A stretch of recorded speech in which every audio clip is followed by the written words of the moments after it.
got one the first test for semester. Got her on here. Oh, the F ratio, and then there was another one. F ratio skewed to the right. And it had to do with the points. It was a scatter plot and maybe homogeneity assumption. Homogeneity. But it was tricky. And he's like, I'm not going to give you guys a point for that because you need to. And what was the question? That was the F ratio. It would just give you the graph and ask what it was. If it was homogeneous. Okay. I guess I don't need to go over that then. Okay. Thank you. Yep. And if you want to see your tests, I think he has them. I'm sure he'd be glad to put it in my mailbox, and then I can meet with you. So if you want to see it, let me know. All right. So I guess let's go through and do the terms that we didn't do. So you guys can help me figure out which ones are new. Basically from types of regression down. Except for, can you go over standard error of the estimate, which is on the top half, but we didn't cover it? Sure. He just said it's the standard deviation of the residuals. Say that one more time. The standard deviation of the residuals. This one is which one? The standard error of the estimate. Because you think about a standard error we talked about is the standard deviation of the sampling distribution. So now we're talking with regression, and we're talking about residuals.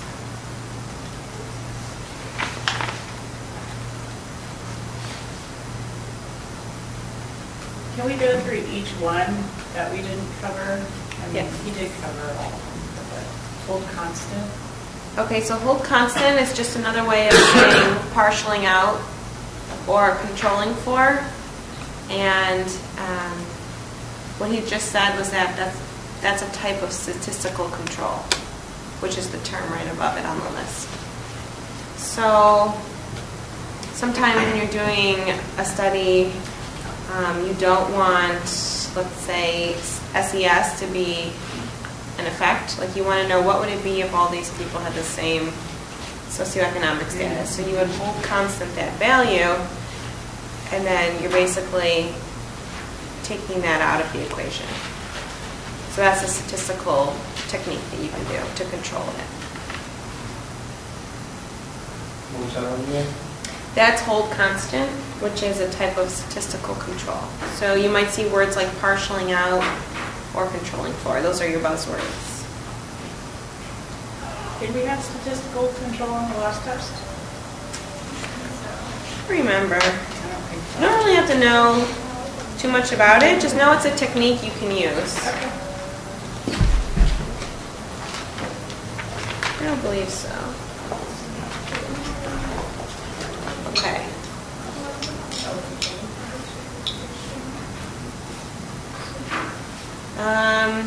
Dummy variable, that was not on the last test, correct? Right. But he just went over that one as well. So that's the coding. Coding a variable as 1, 0.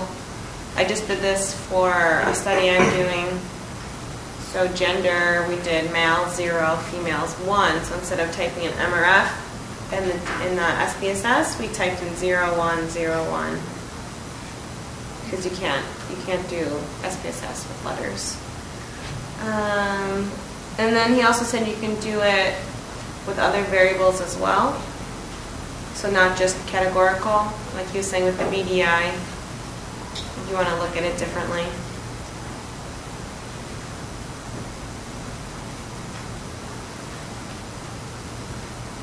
Okay. So should we just go down the list? Mm-hmm. Okay, so types of regression. Is this what Dr. Dellenberg went over a couple weeks ago? Mm-hmm. Do you guys have those slides? There's stepwise. Mm-hmm. Wise, There's reverse forward, or forward. forward and backward. So let's Yeah. predictive. That was a wrong one. That's a good question. I'm not sure.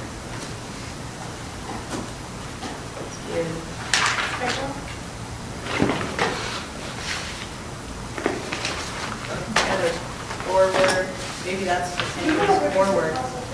It could be. Would predictive just, well, no. I'll find out. Let's not assume. Right. We know what that is. Let's see, in my notes, okay, here. Predictive regression. It's not an actual technique. It's just the purpose of regression. Okay, so you really don't care about how you order the variables. You just purely want to predict on the outcome. So again, it's not an actual technique. It's just the purpose of regression. And you don't care about how you order the variables, but you purely want to predict an outcome. So it seems to be more of a concept versus an actual technique.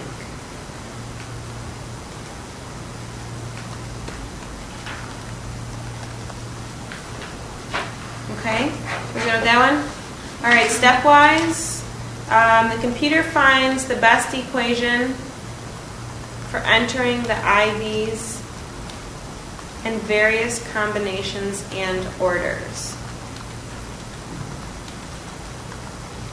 Again, the computer finds the best equation for entering the IVs and various combinations and orders.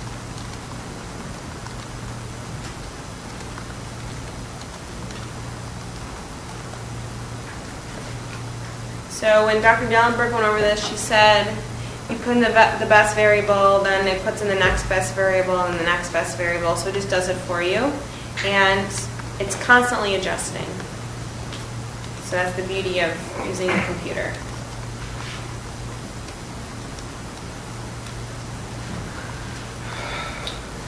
Let's see, simultaneous. Dr. Dellenberg just said you throw all the variables in together and it examines the contributions of all the predictors at the same time.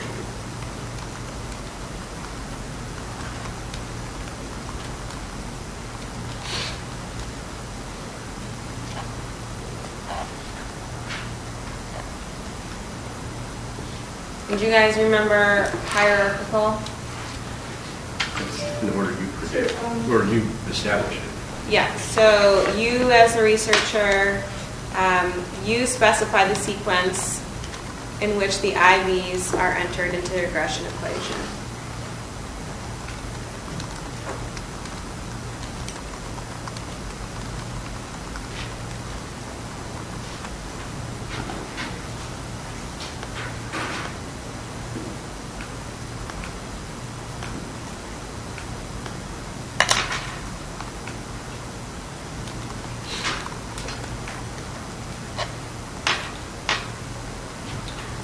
Any questions for the types?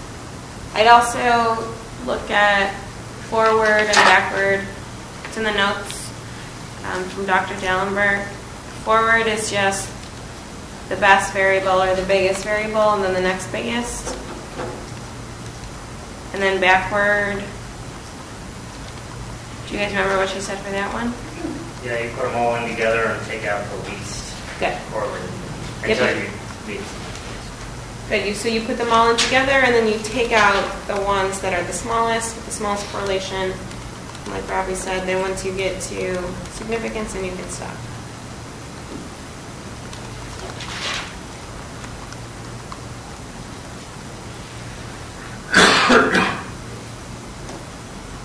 What's the difference between stepwise The difference between stepwise and forward? and forward. So stepwise, it's the computer that's doing it. And forward, you're placing them in with the largest as they go in order. Does that answer your question? Okay. All right, we good with that? Okay, outliers. You should be pretty familiar with these. You mentioned that they're in the book. Does Does anyone know what chapter? Has anyone read or seen them in there? Okay, so. He gave us a handout though. Yeah. Oh, we did? They're not Going like, like text, but yeah, Today or? like the packet. 2 weeks ago maybe? Because we've gone over them before. You may even have stuff from last semester on some of these, I think, right? Or was that this semester? We went over before last test. We found out Outliers at the end of last test. Okay. So if you have questions, oh, that's right, we did go over all of them. Okay, so they should be on your review from last time. If you don't have them, just email me or ask a friend. Okay. Subject variable ratio, just know between 10 to 20 subjects per predictor. He said some books say 10, the norm is typically 20 just to be safe.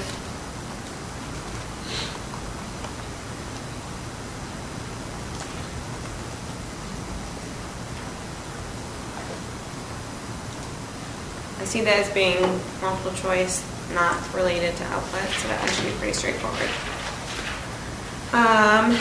Tolerance. That was in the homework, but what do you guys know about tolerance? You want it all the time. You want to be high. Okay, that's good. What types of numbers are considered high? So greater than 0.5 is good. And this is what I have from last year. If he has said something different, let me know.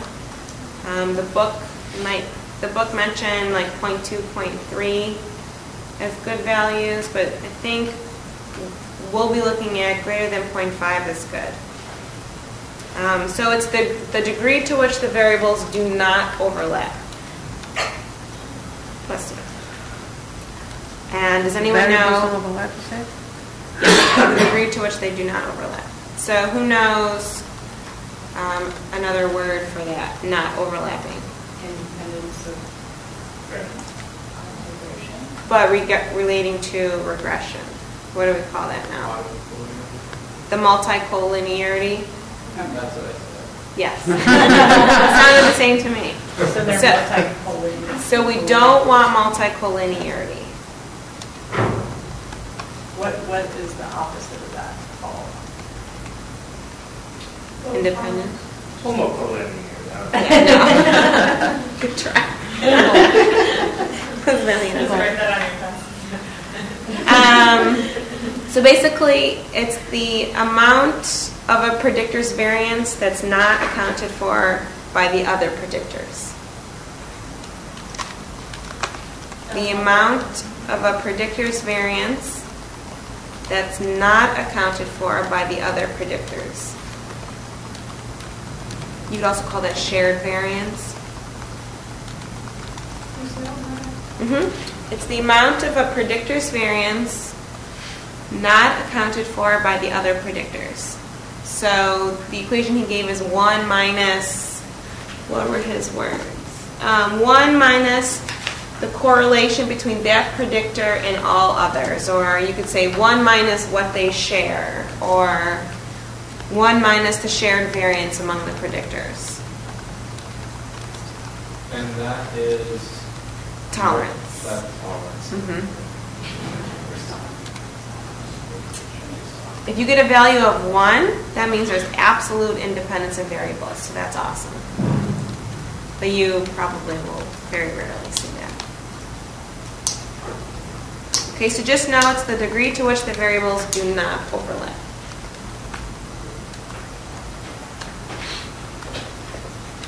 So when you get the number on the tolerance output, it'll give you like 0.893%. That's great. But, okay, so then, okay. And So then that's how the 1 minus part? Yeah, what's the, that is. So after you do, so it's really what it is, it's 1 minus r squared. So after you do that, you don't ever have to do it. it gives it to you. It gives it to you. So you're going to get the tolerance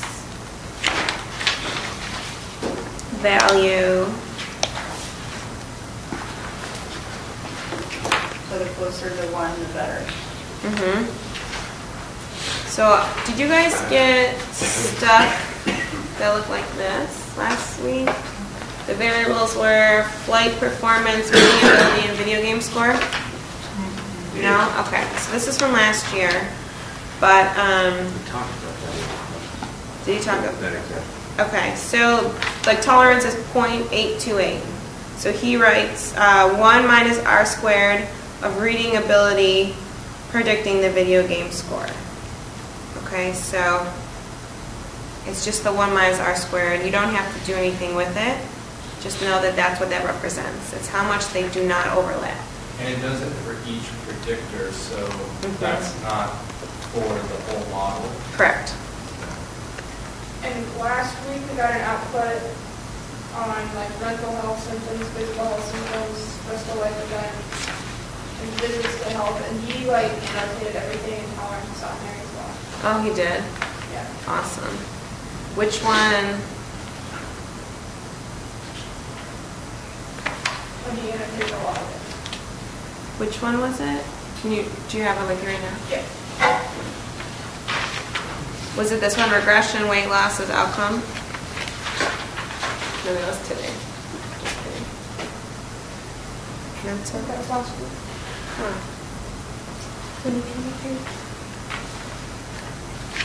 Okay, so it's the same thing that I have, just different variables. Okay, nice. Cool. All right, so this, I would study this a lot. Whatever notes you made, whatever notes he made. A lot of times, too, he changes things to percentages and then puts it into a sentence. Remember we were talking about like the partial or the semi-partial or the part, zero order, Pearson R, R squared.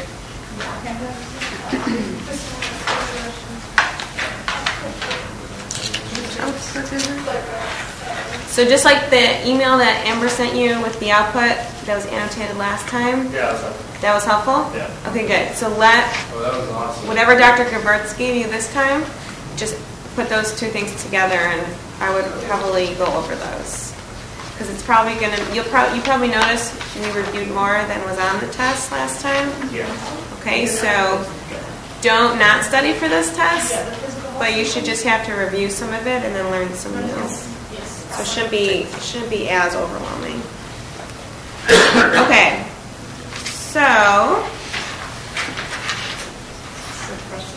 just to review multicollinearity really quickly, since we were just talking about it, you're going to look at the tolerance value.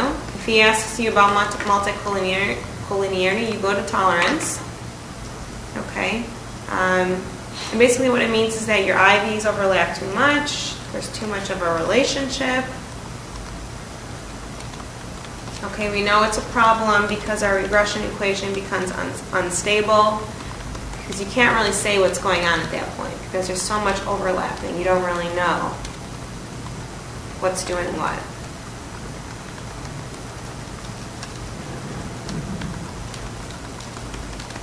Now, is that if any of the predictors are Too low. too low? Well, I don't know if you would automatically say that it's unstable. It might be if like a certain number of them are. That's a good question. It's probably just something to keep in mind. Like you may not be able to put as much weight into your conclusion because you're unsure about multicollinearity. If you're tolerant.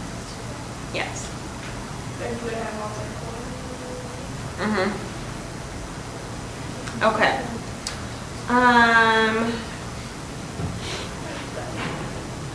Suppressor effects.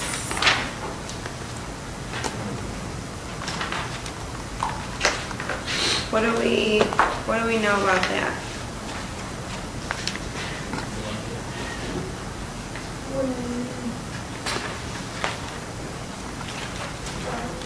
One variable affects the other variable to give a better outcome. Okay, can we use an example? You can look at your notes too if you gave a good one. Like x2 affects x1, it doesn't affect y, but it still increases your variance. Good. Okay, so the second variable is more correlated with the first variable than with y.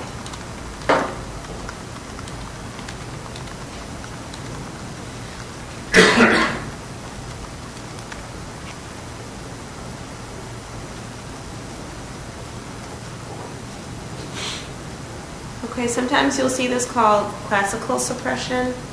I don't know if you use that word at all. So the new variable, so let's say x2, it's not correlated with the outcome, so y, but it eats away at some of that unwanted or unexplained variance in x. So he drew it like this, I believe. You guys remember this? So let's say you don't have the second variable. Okay, you have a lot of unexplained variance, right?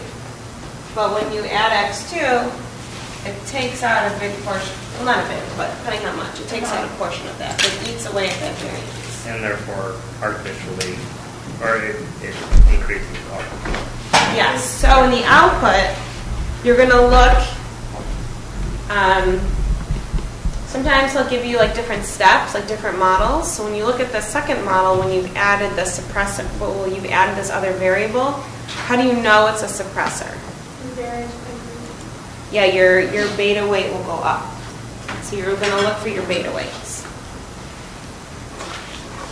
You know that variable is the Yep. So if you look at the model, so let's say the first model just had one variable put in, or one predictor, but then in your second model you have two predictors, and let's say you're going through the output and you notice that the beta weight has increased. Okay, so you know that there's suppression. So let's see. I don't have the same as you, but... And you're comparing this to the matrix, the descriptive statistics? Like when you say it goes up, your first value is that one? Yeah, it could be. Because it's just... Yeah, because you're just looking at the correlation. Yeah. Yeah. Or sometimes he'll do like two separate models. He'll run two regressions, and he'll give you output for both of those. So, like in my example, when I calculated r squared, it went up. Okay, so that's how I knew that there was suppression. So you look at r squared, not your beta coefficient? Well, they don't give you r squared. So you can look at the betas, or you can also look at, I think, the zero order. I'm going to ask him. So I don't want to tell you to look in the wrong place. What do you mean they don't give you the Hmm? What do you mean they don't give you the r squared? In the model summary, you give the r squared.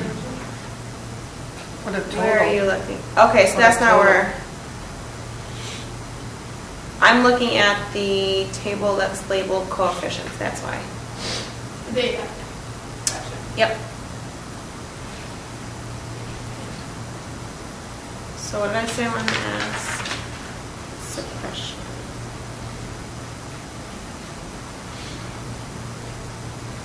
Do you guys remember what he said? Where the best place to look is? Okay. You can also check that example he gave you, because I have some notes about it, but it's very difficult to see where the arrows are pointing to. You said look at r squared. Yeah, but which one? The zero order, the part? Overall r squared. The overall? So I think that just if you look at the model, you get an R-squared value. I don't think you look at the model summary. I'll ask. That seems like you want to check at least two If it models. was, that- you would be Yeah. able to check the two models. It's R squared. Yeah, because you have the first one. You'd have to see if Right, you just look at you compare the first model to the second one, but it just depends on what he gives you. And usually they're right on top of each other. Now, could you get hints towards that in the correlation matrix? If you see that second variable. Say that again? Can you get a hint towards this in the correlation matrix if you see that variable, not the added variable, Not with Y? not with y Maybe. being also low? Yeah, it could cue you to it, but just remember that when you're taking the test, that's one thing you want to look for. It may not jump out at you, but if you remember, okay, I'm going to be looking for a suppressor. So I guess just be on the lookout for it. If it's not there, it's not there. But if it is, at least you'll have remembered Wouldn't to it check make for it. sense to be looking at the correlation matrix and compare those R values to your beta? Well, that's what we're looking, if it increases, The R values to the beta yeah. could be. I don't remember.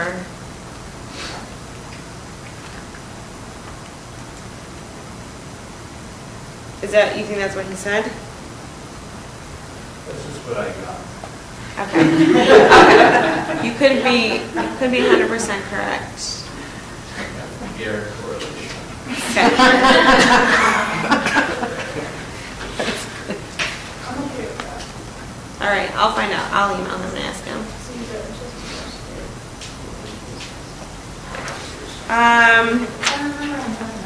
yeah, Yes? the model. Yeah.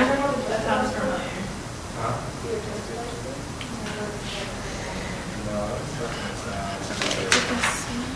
The increase in, Because this is for the model. The next one is a complementary. or the one we were using, talking about suppression. Do you remember him going over that last time? No, we don't. There's an increase in your. He mentioned today. All right, guys, the next, I'll get back to you about that, but if you think you figured it out, let me know. The next one is complementarity. So you added it up. Is this one common or rare? Yes. It's rare. It's rare. Okay.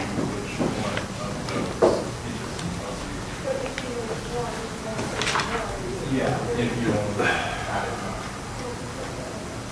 So this is the law school example, right? The acting.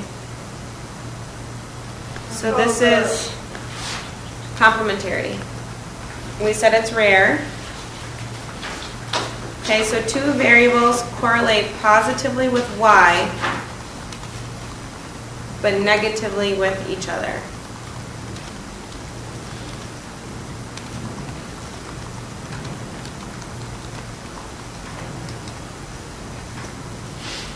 Okay, so again, they're negatively correlated with each other, but positively correlated with Y, which is the outcome.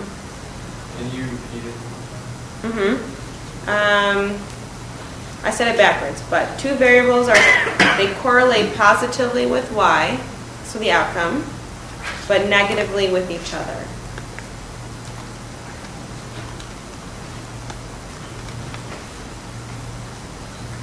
So remember we said like the lawyer example, what was it, theater skills and law knowledge don't go well together.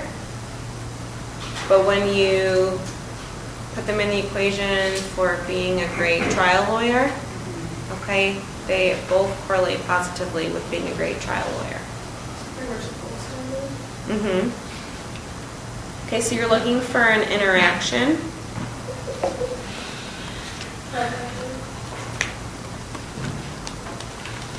So it says that if you have one, you're bad at the other, and that should make sense if you know the example. So if you have great theater skills, then you probably have pretty crappy law knowledge.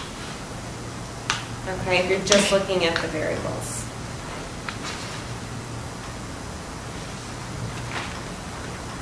Okay, So you're looking to the interaction between whatever variables with the outcome. yeah, and then you know that each predictor is more useful in the context of the other predictor. It doesn't really tell you a whole lot by itself.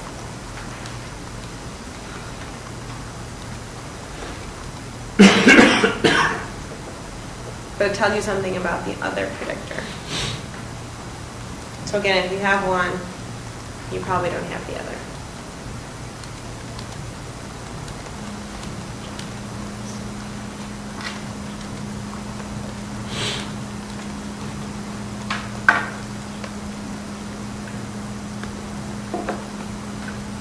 Okay.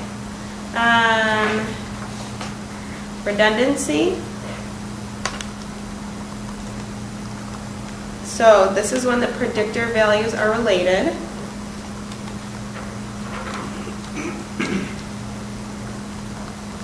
Okay, it's talking about overlap.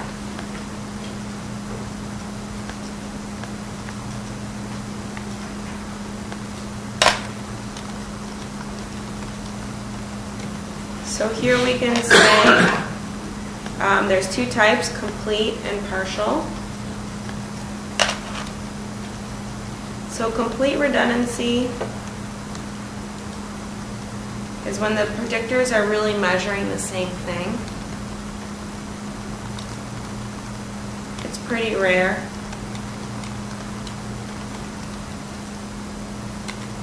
Do you guys think this is good or bad?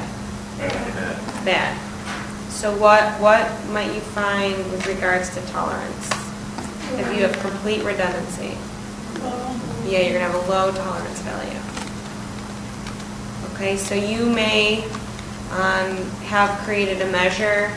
This is the latest example I'm thinking of. Let's say you create a measure to look at self-esteem and depression, but your questions are worded so that you're really getting at self-esteem the whole time, or depression the whole time. So you think you're looking at two different variables, but really you're only looking at the same thing. Maybe as two separate things, but they're in the end the same. Okay, so when that happens, your beta weight goes down a lot. And we don't want this at all.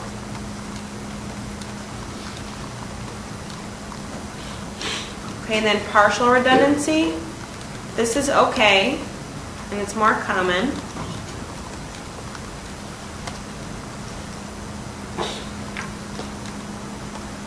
Your beta weight's still going to go down because your new predictor is taking away from the Y.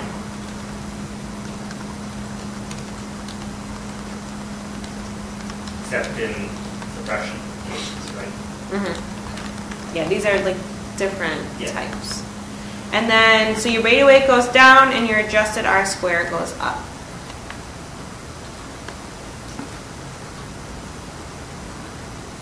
Because you have more variance accounted for. Beta go down. Mm-hmm. Yeah, the beta weight goes down and the adjusted R-square goes up. So just remember the trends for each type of regression, or for each of these different examples. Goes up or down, the adjusted R-square? Adjusted R-square goes up.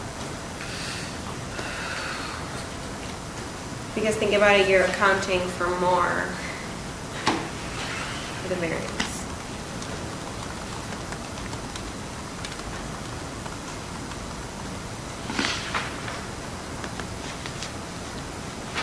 Do we know what point goes from partial to complete? At what value?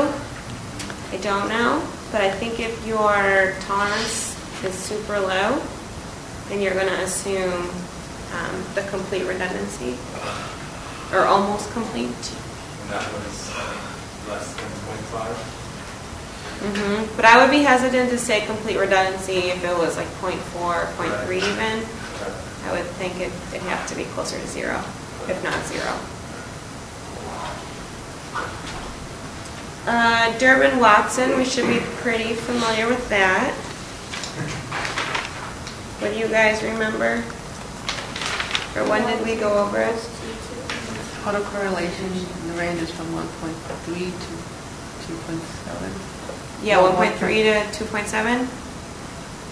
Does that sound right? That's what it said last time. I remember that, right? That's what Dr. Dallenberg said.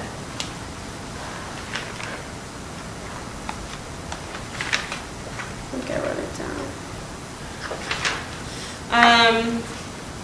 So basically that's just looking at the residuals, so we don't want the residuals to be correlated with one another.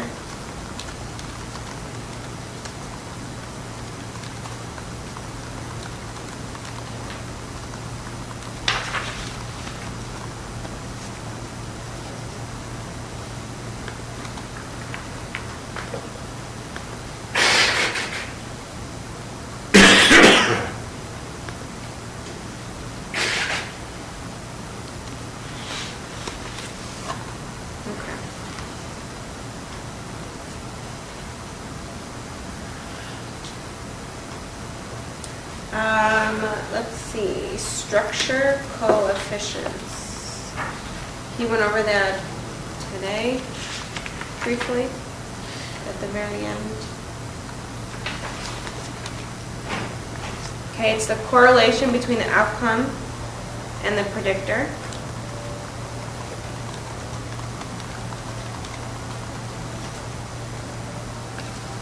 Divided by R.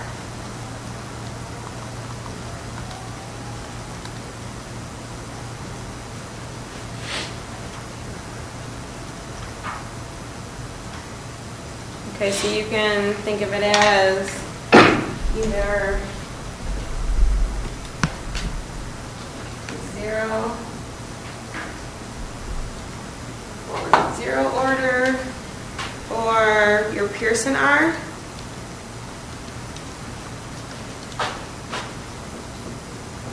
Because remember, these are the same sometimes.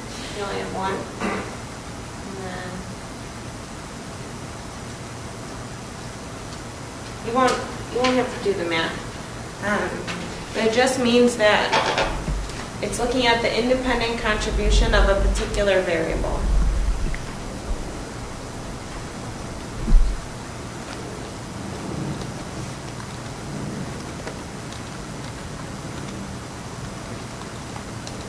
The independent contribution? Of a particular variable.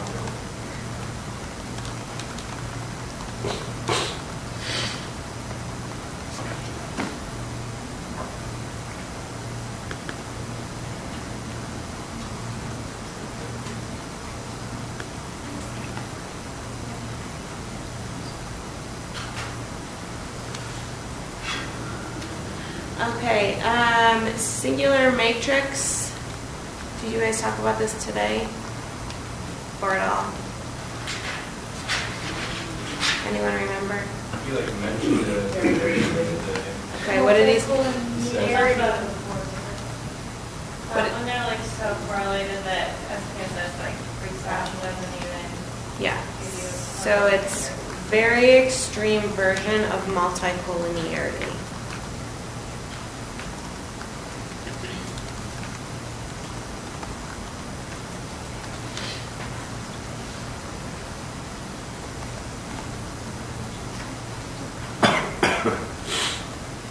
Okay, when you combine enough correlations, eventually it's going to equal 1.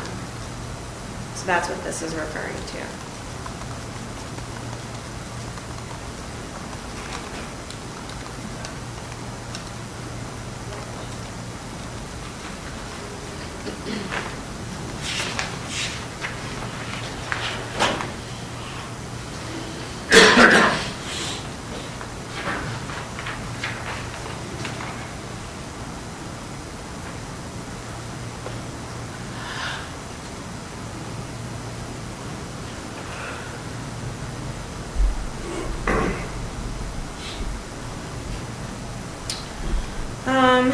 Okay, so for path diagram,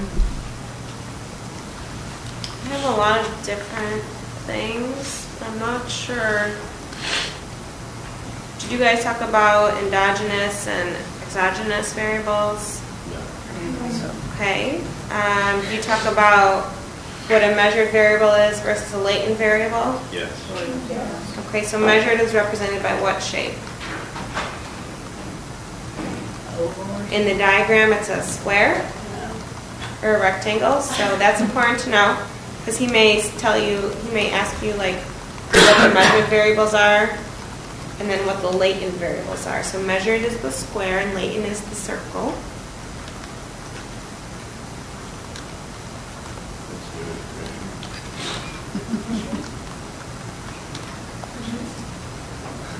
Yep, measured is the square or the rectangle, and latent is the circle.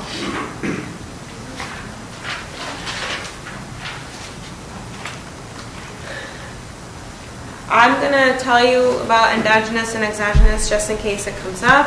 It's not terribly difficult. So when you have your path, you have an arrow going into a variable, okay? It's considered endogenous. Can you say it again? When the variable or when the arrow is going in to a variable, okay, it's endogenous. So he did, well, that example from today, but let's just do.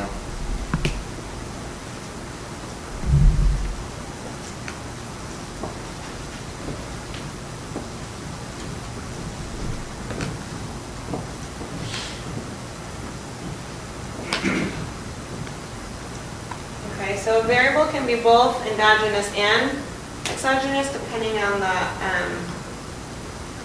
path that's being created, depending on the structure.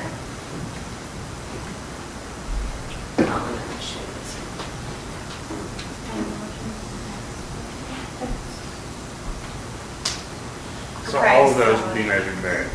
There is no latent Yes, so variable. these are all measured. So there's no latent in this example. This is probably more for the next, but just in case it comes up. But just know that when the arrow is going in, it's endogenous. When the arrow is coming out of something, when the arrow is exiting, it's exogenous. So if you think of exiting, EX, exogenous starts with an EX. So you can remember it that way. Endogenous, or looks like in. So you're talking about the third variable is endogenous, Mhm. whereas like the second variable is both. Correct. Second variable, the fourth variable is both. The fifth variable is both. When you have the double-sided arrow, that's a covariate. It's a Pearson R. Okay? It's a little bit different.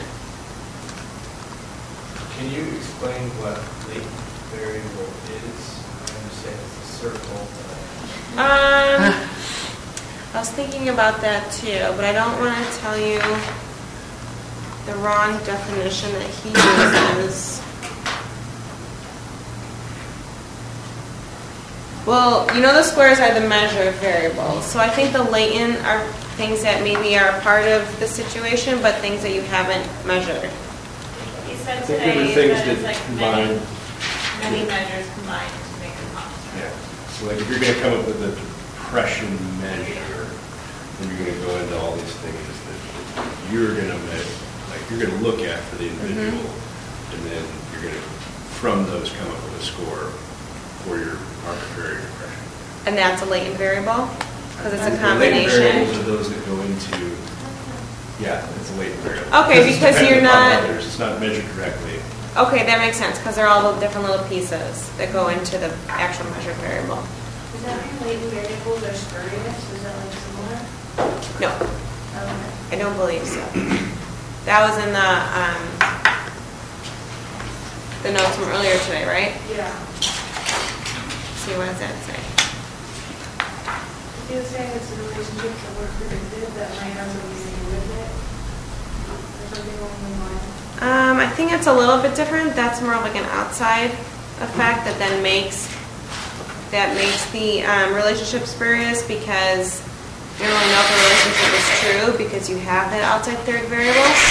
This is more if you think of your depression measure and all the different pieces that go into your depression measure. Okay, so the east part would be the depression level? It would be all the pieces that added up to the depression measure. Okay. Well, I think we'll go over it again next time. I think it's more of an issue because you guys are good on the computers and you'll actually create different paths. It's kind of fun. Fun. Okay. I'll ask him about the endogenous thing, but if he didn't go over it. Okay.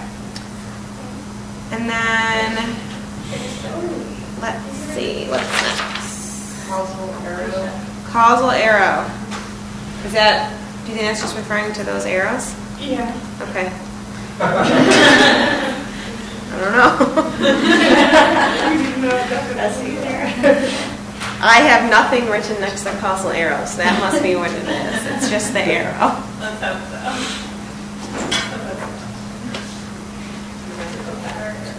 The arrow. That's my definition. So relating to the causal arrows, a direct effect is a variable that indicates causality directly to the DB. It's a variable. What is it? A direct effect. It's right after causal arrow. A variable that indicates causality directly to the DB.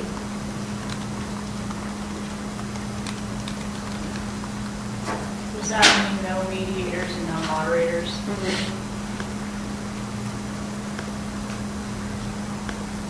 Okay, then an indirect effect is when you have more than one variable influencing causation to the dependent variable.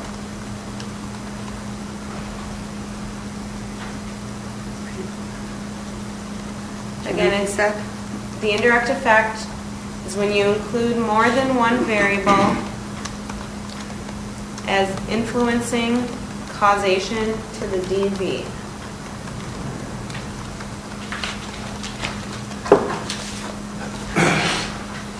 That's where we get into multiplication after.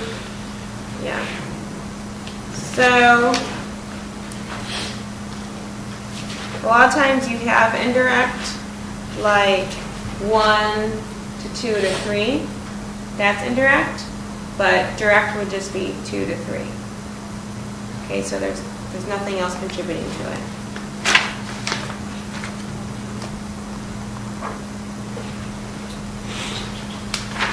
Okay, you guys remember interactions. It's when you take both things into account to explain the phenomenon. Okay, so you have to look at both variables to explain what's going on.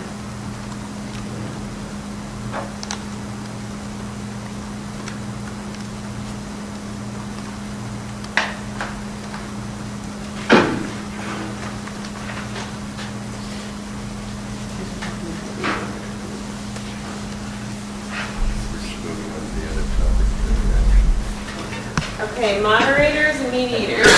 This is really helpful for next year for research methods. For which one? Interaction. Oh, it's just when you're taking both variables into account to explain whatever is happening in your model.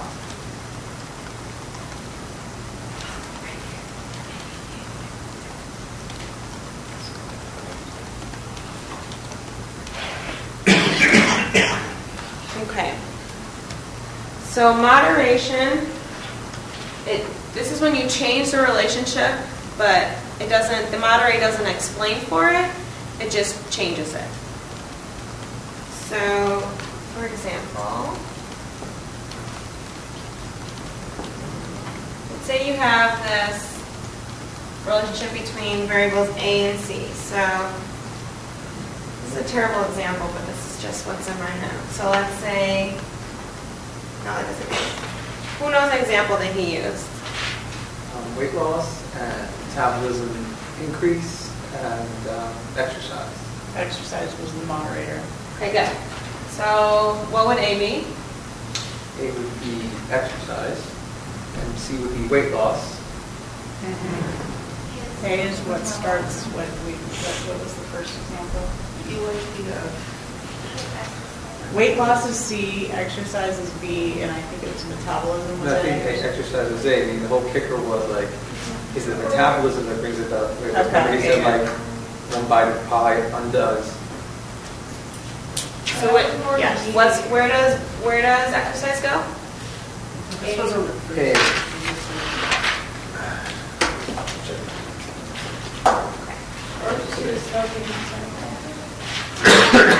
I don't know, he had I think the model you're talking about used to explain mediation. Yeah, no, we're talking about stress and physical symptoms. Okay, because we don't want to do one And that's then too we added similar to exercise. mediation. So A was stress, C was physical symptom, and B was the exercise was more. or social support. Or social support. Social support.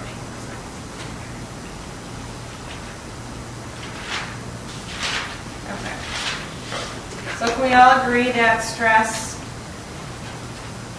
is related to physical symptoms?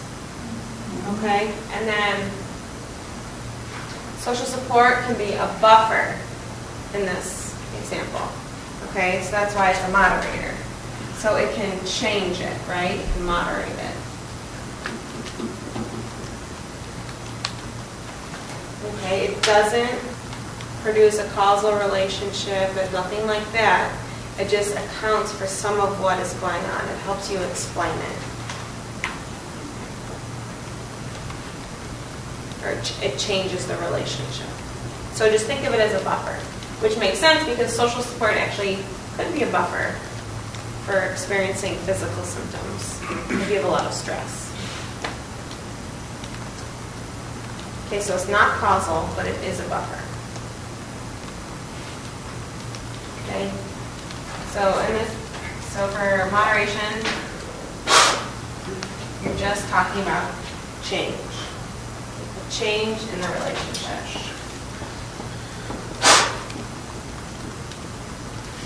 Okay. Does that make sense to everyone? Sometimes I have a hard time understanding moderation unless I'm also thinking of mediation, so I often think of them together. So mediation is what? A factor that affects the outcome that does explain. Yeah, so it provides a causal direction. Okay, so who knows a good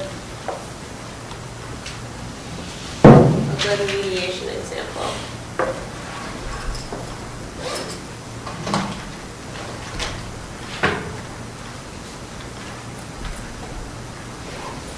What do you guys think? Exercise, and weight loss. So exercise here, metabolism and weight loss. And what about metabolism? Like increasing your metabolism?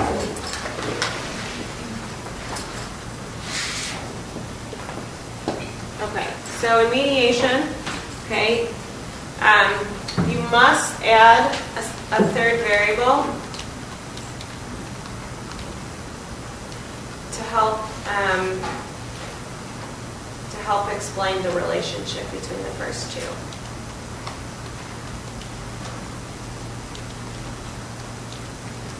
Okay, so this has causal direction. So if he's talking about cause, it's mediation. Typically, the third variable, so variable B, it causes the relationship between A and C to decrease because you're sort of explaining away some of their relationship, or you're contributing to it. Sometimes you can think of it as this. For some people, this is easier. So A causes C, but only with the help of B. It's not always true. Like you can exercise and lose weight, but also if you speed up your metabolism, that will contribute to further weight loss. And usually exercise as well improves your metabolism. The other example they used was the HRV bagel town in regards to reduced anxiety and stress. Okay, so what will go where? Well, B would be the vagal tone. Okay. C would be the reduced stress symptoms. And I believe in his example, A was the biofeedback training. Okay, so biofeedback can relieve. Biofeedback training can lead to reduce, but it's because of this effect it has on vagal tone, Which then is leads. a very strong predictor of reduced anxiety or reduced physical symptoms for Good. So you're sort of thinking of like there's a step in between. So it's not just the biofeedback that causes the reduced and stressful symptoms or stress symptoms, but it's the fact that you change the vagal tone along with it. And this, what test do you use to look at mediation? You did at the very end of class? Solval. Good. Solval creature. When you have Dr. Brown next semester, you'll become very familiar with this for research methods. So if you understand it now, it'll help you next year.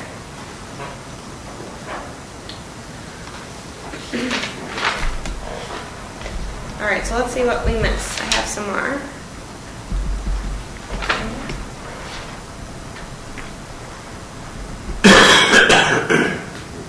He said, do you guys, are you good with the partial correlations? Should we go over that one again? Yeah. Okay. So he said,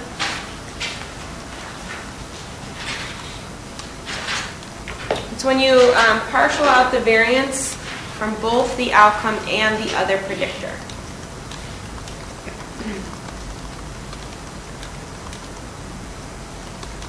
Again, that's when you partial out the variance from both the outcome and the other predictor. Okay, so this is, when you're talking about variance, you're taking out the error.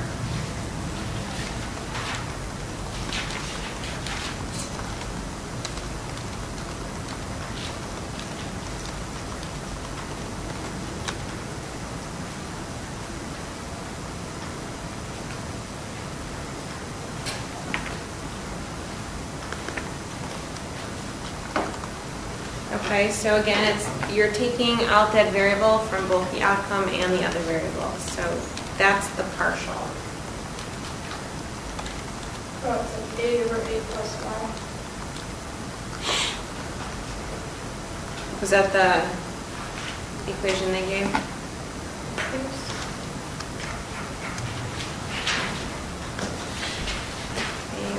And then what would the semi-partial equation be?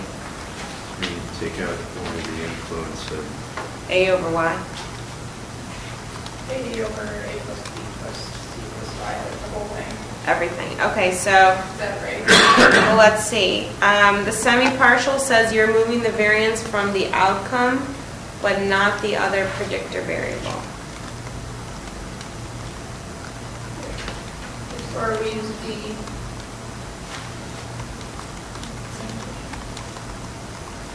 So it's removing variance from the outcome, but not the other predictor variable.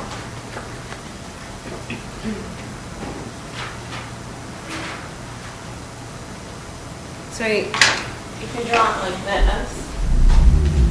Might be helpful. So this is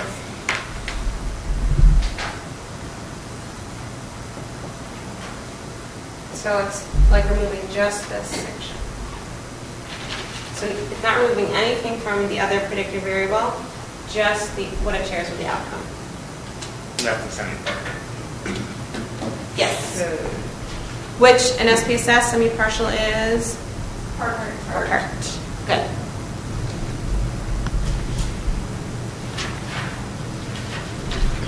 And this is when you say, use the word unique, right? Remember from last time, I think we may have talked about that. Okay, it's the variance that's accounted for by that variable uniquely.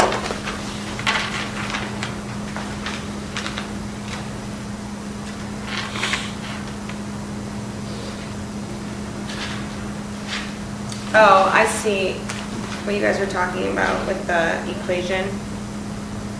Yes, the semi-partial is the A over A plus B plus C plus D. And the partial is just like A over A plus D.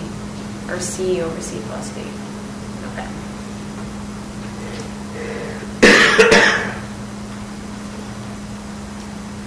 So if you see unique, the word unique, you're going to think semi-partial, which in the SPSS is the part.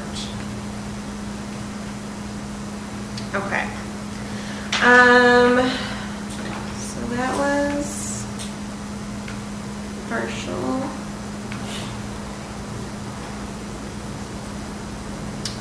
Let's see, we did redundancy. Tolerance.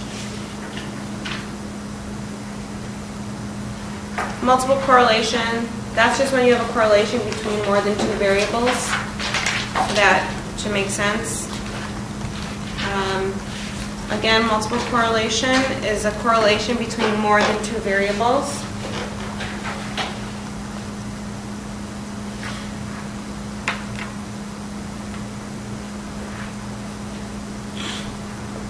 Did you say something about the adjusted R squared or when the R squared, the difference? I don't think so. That's a good one too. And then along with multiple correlation, when you're looking at the R squared value, it's the proportion of variance accounted for or explained by the action of all independent variables taken together. I think taken together is the key. So just know that you've got lots of variables all together. That's not a very big term, but just in case it comes up. Okay, there's a question. Adjusted R squared. So R squared, basically when you do multiple versions, you get shrinkage. So you want to look at the adjusted R squared, which accounts for the sample size or the collinearity or whatever is causing the shrinkage. Okay, so adjusted R squared is good for smaller samples. It helps remove any overlap or redundancy.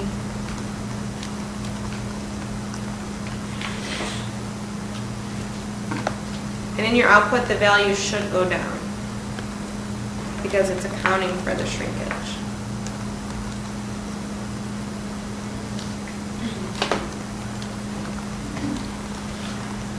It's not going to ask about shrinkage, is he?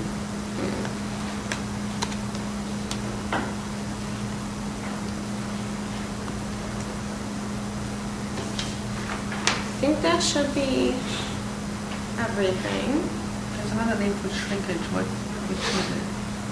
Like, for the regression or the residual analysis of that, if he has a question, whether it's marked. Whether it's what? Marked. Does that completely evident? Yeah, marked is like really strong.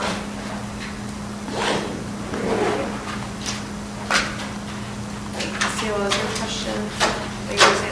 What is the other name for shrinkage?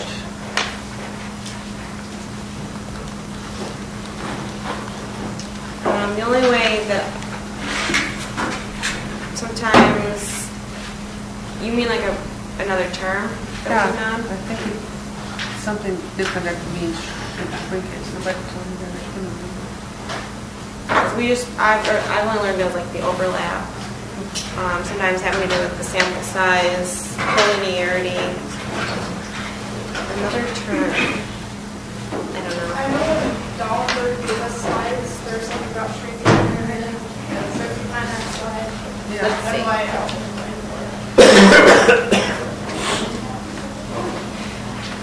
Okay, so again, just review stuff from last time. Be familiar with The output, be really familiar with the output.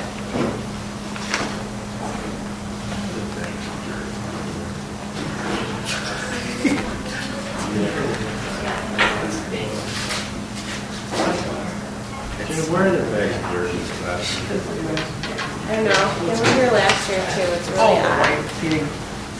Somebody brought it in and put it. It must be a social experiment, like they're going to come back and see how many years it's going to long it takes for them to do it. There's stuff about estimating shrinkage. It says I think it's going to say multiply 1 minus r squared times the number of predictors. But I don't see anything that says another term. So maybe you heard it in another thing. If you remember, let me know. All right, good luck.